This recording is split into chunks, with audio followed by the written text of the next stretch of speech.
എല്ലാ ദിവസവും തൻ്റെ വീട്ടിലെ ചപ്പുചവറുകളും മാലിന്യങ്ങളുമെല്ലാം അടിച്ചുവാരി അയൽപ്പക്കത്തേക്കിടുന്ന ഒരു സ്ത്രീ ഉണ്ടായിരുന്നു. ഈ അയൽപ്പക്കത്ത് താമസിച്ചിരുന്നത് ഒരു പാവ മനുഷ്യനാണ്. ഈ സ്ത്രീ ഇടുന്ന മാലിന്യങ്ങളെല്ലാം വന്നു കഴിഞ്ഞ ശേഷമാണ് അദ്ദേഹം തൻ്റെ വീട്ടുമുറ്റം വൃത്തിയാക്കാറുണ്ടായിരുന്നത്. പക്ഷേ അദ്ദേഹം ഈ മാലിന്യങ്ങളും ചപ്പുചവറുകളും എല്ലാം തൻ്റെ കൃഷിയിടത്തിൽ കൊണ്ടുപോയിടും. ഒരുപാട് മാസങ്ങൾ കഴിഞ്ഞു. തൻ്റെ കൃഷി തഴച്ചു വളർന്നു. അതിൽ നിന്ന് വിളവെടുത്ത പച്ചക്കറികൾ ഇദ്ദേഹം തൻ്റെ അയൽക്കാരിക്ക് കൂടി കൊണ്ടുപോയി കൊടുത്തു.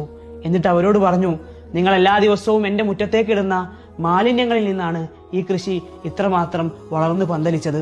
ഇതേ സമീപനമായിരിക്കണം നമുക്ക് നേരെ വരുന്ന വിമർശനങ്ങളോടും നമ്മൾ കാണിക്കേണ്ടത്. പരിശുദ്ധമായ ഖുർആൻ പറയുന്നുണ്ടല്ലോ, ഇദ്ഫഅ ബില്ലത്തി ഹിയ അഹ്സനു സയ്യിഅ, നിങ്ങൾ തിന്മയെ നന്മ കൊണ്ട് നേരിടണം.